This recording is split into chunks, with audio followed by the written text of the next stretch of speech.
Welcome to our channel. Today, we bring you news that weighs heavy on the heart.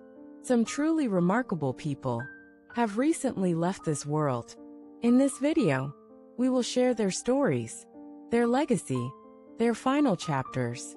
As a sign of remembrance and in support of their memory, please subscribe, leave a like, and share your thoughts in the comments.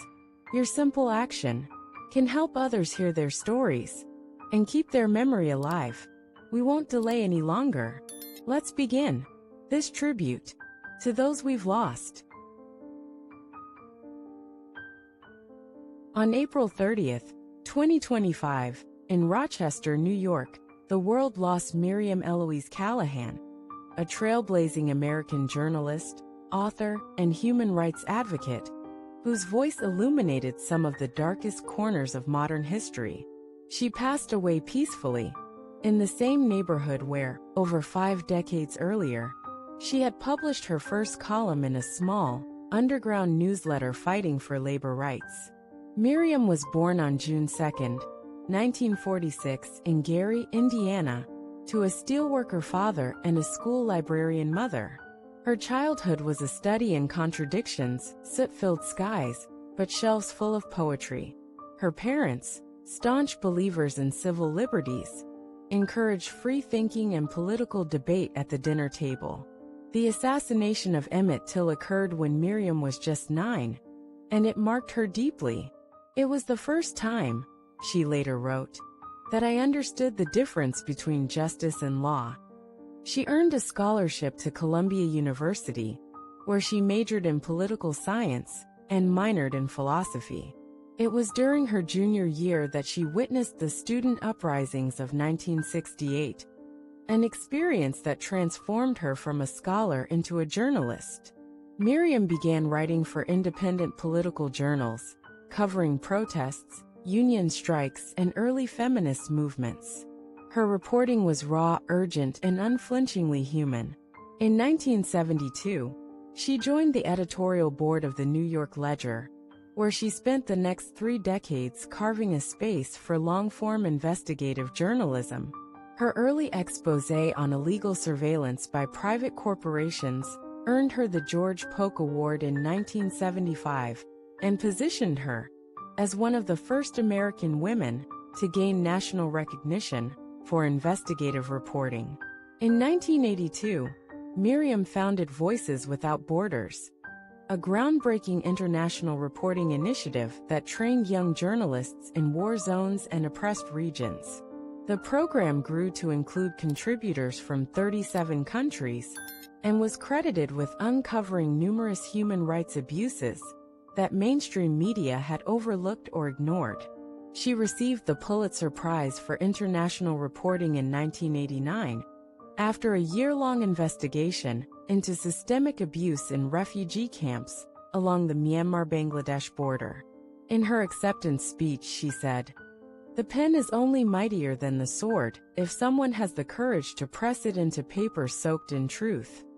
Miriam's career was not without conflict. In the late 90s, she publicly clashed with editors over censorship during the Gulf War. After resigning from the Ledger, she spent several years writing independent essays and launching Ink and Ashes, a nonprofit newsroom dedicated to editorial integrity and press freedom. Privately, Miriam was introspective and deeply loyal to a small circle of friends and family. She married once, to civil rights attorney Lionel Jenkins, but the two amicably separated after 10 years. They had one son, Marcus, who became a conflict resolution specialist for the United Nations.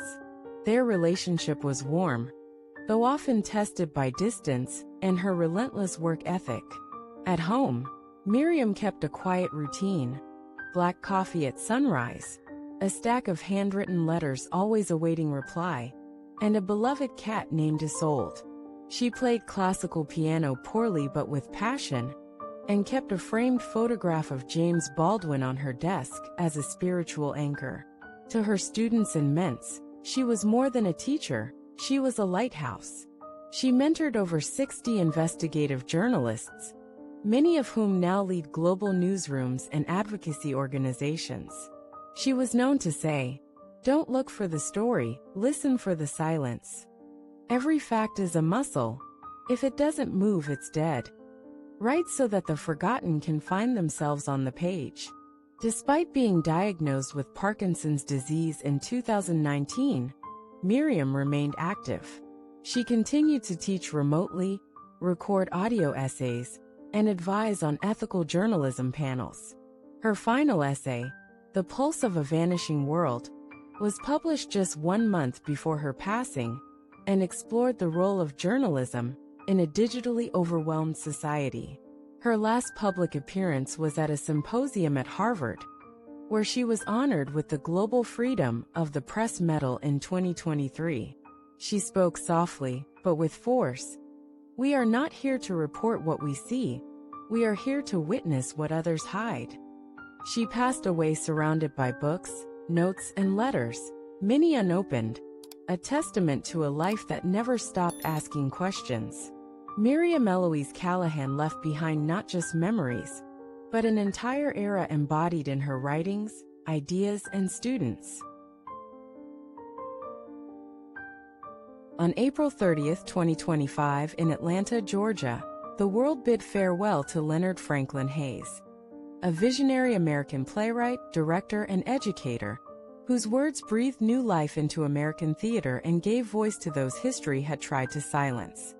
He passed away in the very theater he helped restore nearly 40 years earlier, the Haven Street Playhouse, his last breath echoing in a place that had carried his first lines. Leonard was born on July 9, 1949, in Mobile, Alabama, in a neighborhood split by railroad tracks and social inequity. His father was a postman and amateur jazz pianist. His mother a seamstress who loved Tennessee Williams and could recite A Streetcar Named Desire from memory. The home was modest but alive with rhythm, of music, of language, of quiet resistance. Leonard later said, "I learned how to tell stories sitting beneath my mother's sewing table, watching her stitch truth into silence." His early years were marked by tragedy.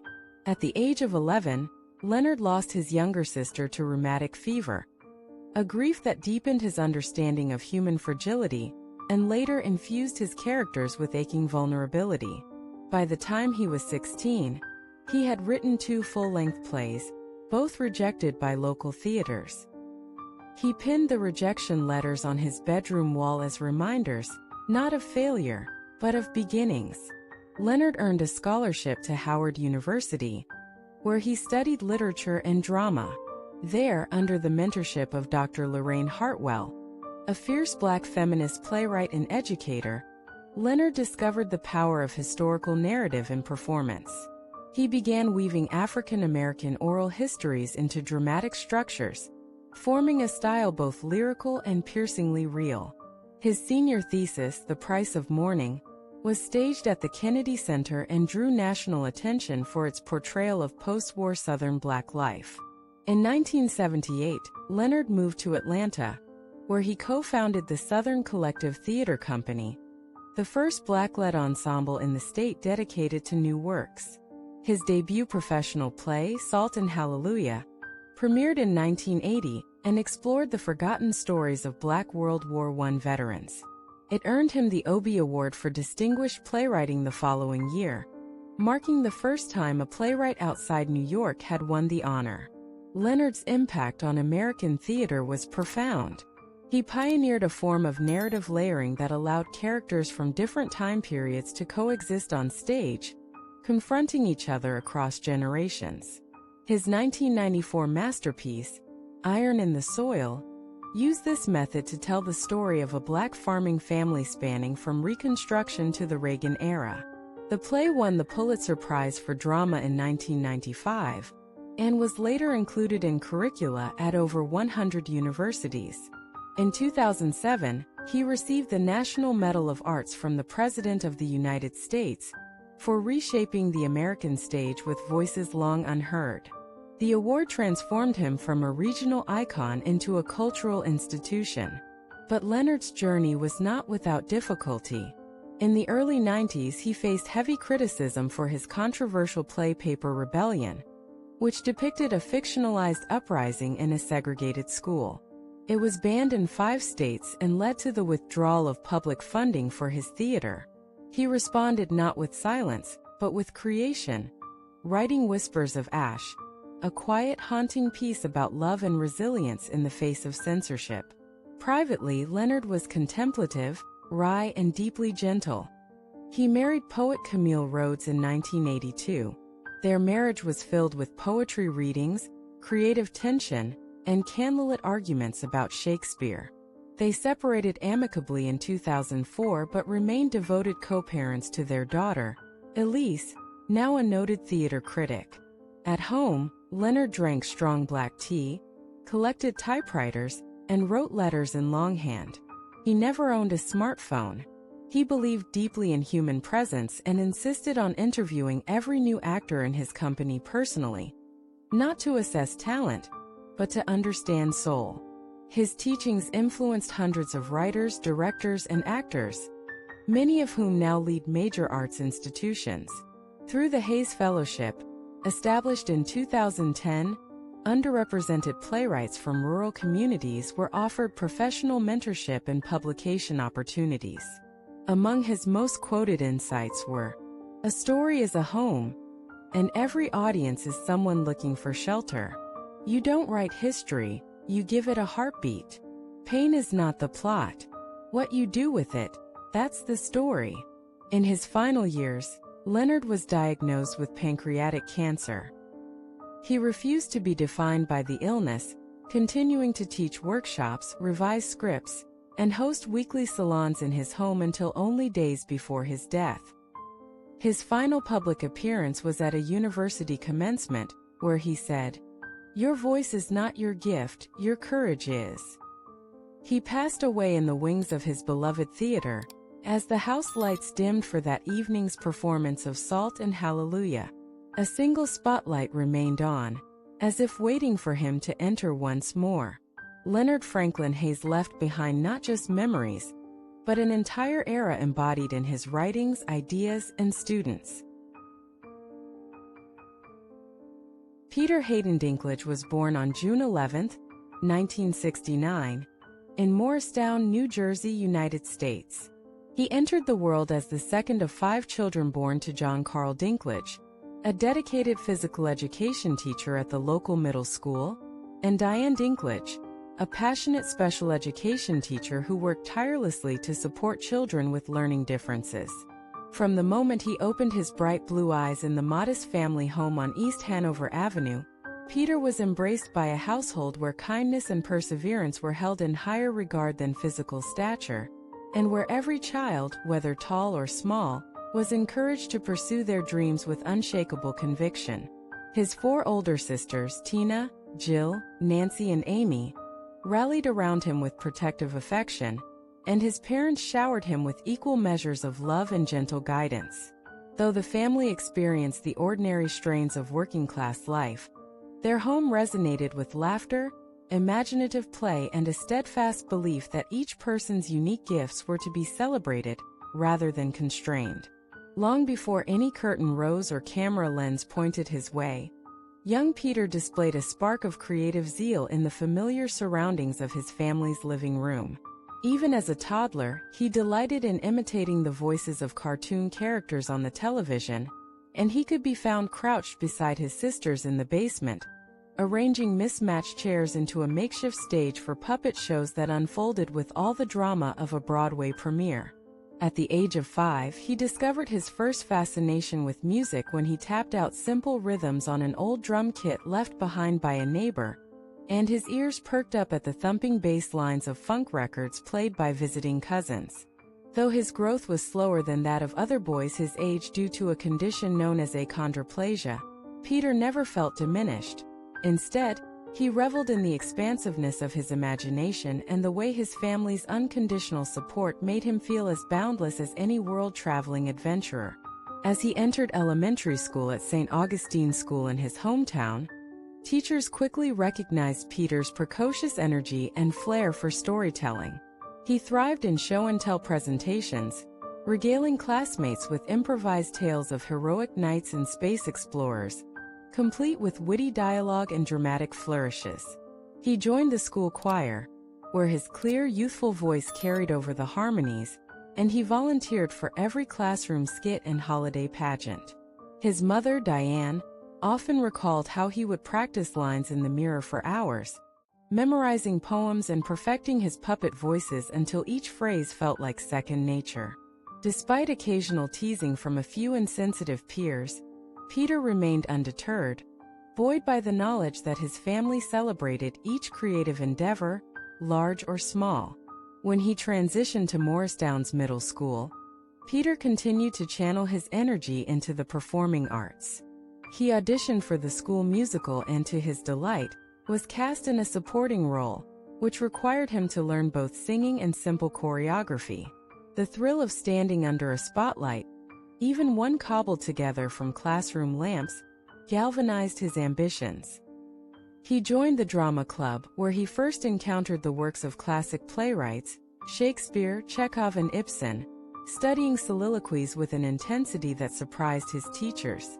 He took supplementary lessons in theater improvisation during Saturday workshops at a community arts center, savoring every opportunity to workshop scenes with older students and professional actors who volunteered their time. In a small, unassuming theater nestled beside a laundromat, he discovered that he could transform into anyone: an emboldened king, a scheming villain, or a lonely wanderer, simply by committing fully to a character's mindset and physicality. As adolescence brought its own trials, including the awkwardness of fitting into a world built for average-sized bodies, Peter's involvement in the arts offered both refuge and purpose. He attended Morristown High School, where he balanced a rigorous academic schedule with unwavering devotion to the stage. Under the mentorship of a dedicated drama teacher who recognized his potential, he honed his vocal projection, studied scene analysis, and practiced the art of listening and reacting, skills essential to collaborative performance. On weekday afternoons, he could be found rehearsing for school productions in the wood-paneled auditorium, deftly adapting classic comic scenes or enigmatic monologues from contemporary playwrights. His classmates noted how he brought an infectious sense of joy to rehearsals, cracking jokes to ease tension and offering gentle encouragement to more reserved ensemble members. By graduation in 1987, Peter had not only earned top marks in his English and theater courses but had also earned the admiration of faculty and peers for his steadfast commitment to the craft. With high school diploma in hand, Dinklage set his sights on formal training that would refine his raw talent into professional skill. He applied to and was accepted by Bennington College, a small liberal arts institution in Vermont known for its progressive theater program and emphasis on interdisciplinary exploration. Arriving on campus in the autumn of 1987, he immersed himself in a curriculum that wove together acting technique, voice and speech training, movement workshops, and the study of dramatic literature. Under the tutelage of veteran theater practitioners, he learned the principles of the Stanislavski system, explored the physical rigor of Grotowski exercises, and experimented with devised theater methods that required actors to generate original material collectively. He toured with the college's touring company, performing in historic town halls and school auditoriums across New England, adapting to varying stage sizes and audience demographics with consummate professionalism. Life at Bennington challenged Peter in unexpected ways. Surrounded by tall classmates and adjusting to the crisp mountain air, he faced occasional moments of self-doubt, particularly when early attempts at balcony rants or elongated stage business felt cumbersome within his stature. He fought through these insecurities by focusing on the truth of each moment and the emotional core of his characters. Late nights were spent poring over monologue anthologies and recording himself on an ancient cassette deck, analyzing each breath, each gesture, each inflection of tone. In the mornings, he jogged along the riverbank to strengthen his endurance, mindful that a performer's instrument was not only voice and imagination but also physical stamina. His perseverance paid off. By his junior year, he was cast in lead roles. King Lear stripped to his vulnerabilities, Willy Loman entangled in his tragic pride, and a host of contemporary characters grappling with modern anxieties, earning praise in local reviews and standing ovations from community audiences. After earning his Bachelor of Arts degree in theater in 1991, Dinklage relocated to New York City, determined to launch a professional career on stage and screen. He settled in a modest Manhattan apartment, where he rehearsed scenes in living room corners and balanced waitressing shifts with audition appointments. New York's vibrant off-Broadway scene became his training ground. He joined a small repertory ensemble that staged new plays by emerging playwrights in converted loft spaces and black box theaters. His breakthrough came in 1999, when he wrote and performed a one-man show titled Vertigo Tales, weaving narratives of personal identity, social perception, and human longing. The production toured to the Edinburgh Festival Fringe in Scotland, where it garnered critical notice for its innovative structure and Dinklage's magnetic presence. Reviewers highlighted his ability to shift seamlessly between characters: a despairing lover, a wise elder, and an exuberant young dreamer, exemplifying a range that defied narrow categorization. Concurrently, he began to secure small roles on television and in independent films. He appeared in episodes of Law and Order and NYPD Blue, portraying everything from a streetwise informant to a tragic victim, each performance imbued with intelligence and nuance. His first feature film credit was in the Danny DeVito helmed Living in Oblivion, a darkly comic exploration of the frustrations faced by low-budget filmmakers. Released in 2002, the film introduced Dinklage to a wider circle of industry insiders, who took note of the depth he brought to even the smallest part. Yet it was his portrayal of Finbar McBride in Tom McCarthy's debut feature The Station Agent, released in 2003, that marked his arrival as a leading actor with an unmistakable voice. As Finbar, a solitary man seeking anonymity in a small railway town, he conveyed a profound emotional landscape through subtle gestures: a slow blink, a measured step, or a tentative greeting, demonstrating that vulnerability could possess as much gravity as bravado. The film won the Audience Award at the Sundance Film Festival and garnered widespread acclaim, with critics lauding Dinklage's performance as hauntingly real and refreshingly human, and industry peers praising him for redefining expectations of leading man presence. By the time The Station Agent began its festival circuit, Peter Dinklage had transitioned from promising newcomer to an actor whose artistry compelled audiences to look beyond superficial preconceptions. He continued to draw attention with supporting roles in commercially successful projects, performing with infectious warmth in the holiday comedy Elf, lending gravitas to the fantasy adventure X-Men: Days of Future Past, and showcasing his vocal talents in animated features. Yet even as offers streamed in, he remained guided by the lessons of his early years: that authenticity trumped artifice, that perseverance in the face of doubt bore fruit, and that one's contributions to the cultural tapestry extended far beyond trophy cases. At this stage in his journey, when his nuanced storytelling had captured the attention of both the public and his professional community, but before the global phenomenon of his later television work would elevate him to new heights, Dinklage stood as a testament to the transformative power of creativity and determination.